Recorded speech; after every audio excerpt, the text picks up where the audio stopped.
It's Murder Diabolical coming at you with another movie review. I'm going to talk about The Order. I give this movie a 5 out of 5 stars. This movie was based off a white supremacist named Bob Matthews out there in Washington State, up there by Seattle almost. And he was a part of this little group, Aryan Nations, Richard Butler, a hardcore white supremacist, he was like a preacher almost. And Richard Butler, he was just preaching about white supremacy and becoming a white supremacist, about what's going on with the white race. And then Bob Matthews, was a splinter off that. And he started becoming his own white supremacist leader and came up with The Order. Basically, got this stuff from the book called The Turner Diaries, a white supremacist book. Basically, he was just following what the book was saying to do. So he started robbing armed vehicles, armored trucks, and bombing adult video stores. He was doing a lot of stuff. And this man was committing crimes all over. He was in California. He was in Washington. I think he was in Utah. He was everywhere committing crimes and recruiting people to be a part of the Order in this white supremacist group. He didn't want to sit around and just talk about white supremacy. He wanted to do something about it. So basically, he tried to skate uphill and end up, losing his life at the end of the movie. It was a very good movie. This is a real life story too. Some of the characters in the movie was kind of fictional. I think Jude Law character was not a real person. But this movie was pretty good. It was kind of low budget a little bit. It tried to take you back all the way to like the early 80s.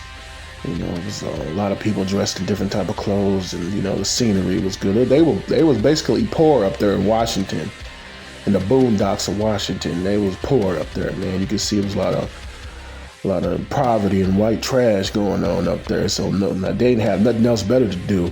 They had a whole barracks of neo-Nazi stuff going on up there, man. A whole complex.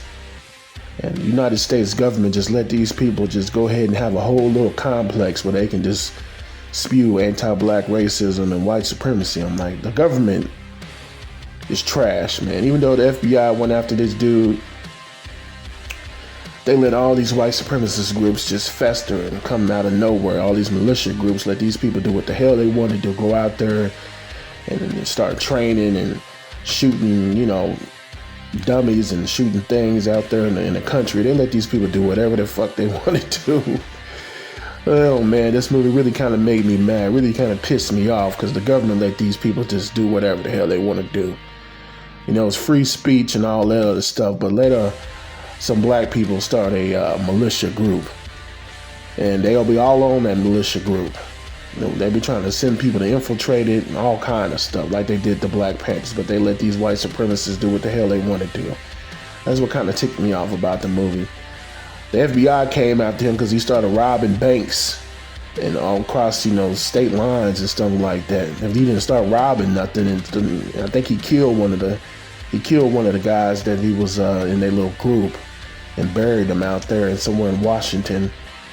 And that's what got it kicked off. And he didn't do all that stuff. He'd probably still be living today as a white supremacist. It's a very good movie. Then they had one Hispanic, one Mexican dude tried to join the Order. He was something telling Bob Matthews that he was, his last name was like Torres or something like that. And he was trying to tell Bob Matthews that he wasn't no Mexican. He was from Spain. He was saying Spain is in Europe. So that's one thing that kind of caught my eye. This damn Hispanic, this white wannabe supremacist Hispanic, trying to join these people. They didn't use the N-word in this movie. They start calling people spooks. So I guess spook is another term for a black person. And he wanted to join the group because some spook killed his friend or something happened. And come to find out, he ended up going to jail because Bob Matthews dropped the gun that the guy bought for him. And the cop was telling the Torres character about him finding out that he was Mexican. He tried to, cosplay as a Spaniard from Spain. And show you that these anti-black racists, Latinos and Hispanics, they try to be white. Want to be white so damn bad. This dude wanted to join a white supremacist group. He was the only Spanish, whatever you want to call him, Mexican, Hispanic, whatever you want to call him in the movie, trying to join this damn group. He ended up going to jail. At the end of the movie, they had him in a hotel room. I don't know what happened. I don't know if they killed this guy. I don't know what happened. It didn't show anything that happened to him afterwards. Because the FBI had the Torres guy go in the little hotel room with Bob Matthews. I think he was wearing a wire or something, and it didn't show what happened to the guy. And I don't know what happened to him. The movie didn't show him getting killed or nothing. It just didn't say anything. But this movie was pretty good, man. I could see myself watching this movie again. It's a good history lesson, a good learning lesson, a good masterclass about learning about white supremacy and what goes on in these sick people's minds about maintaining white supremacy and want to just have a white supremacist group.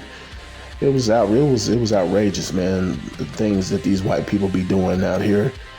It's really outrageous, man, and it's really kind of pissing me off that the United States government still today let these people just do whatever they want to do, man, and they be protecting them. The police be protecting these white supremacists, and it's kind of sickening, man. But this is a good movie for people to watch to get an inside masterclass on white supremacy. And like I said, I give this movie a 5 out of 5. Wonderful movie, wonderful movie.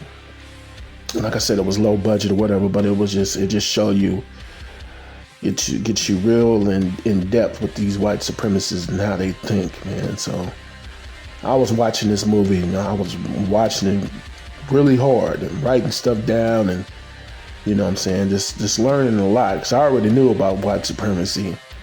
But back then in the 80s, early 80s, they was talking about white supremacy way back then, these white supremacist groups. And this guy, Richard Butler, had a whole church full of white supremacists. It was very, not scary, but it was very alarming to see these people in like almost in a church setting, spewing anti-black racist views and all these other views against these other groups of people. So yeah, it was very alarming to see that, man. But I won't put nothing past these white supremacists. But The Order was a pretty good movie. It was one of the best movies of the year. And people need to watch this movie. It's like a masterclass on white supremacy. And these dudes taking the page out the Turner Diaries, going step by step. It had like 6 steps in it. And they were almost finished with the 6th step before the guy ended up dying in this little house that he went to out there in Washington. FBI came and stormed the house. He ended up dying. He ended up getting burned alive because he was too much of a coward to come out and turn himself in. He'd rather die than go to jail. So yeah, so it's a messed up way to go out. But hey, you want to become a white supremacist, I guess that's how it ends for you. But it's been Motor Diabolical.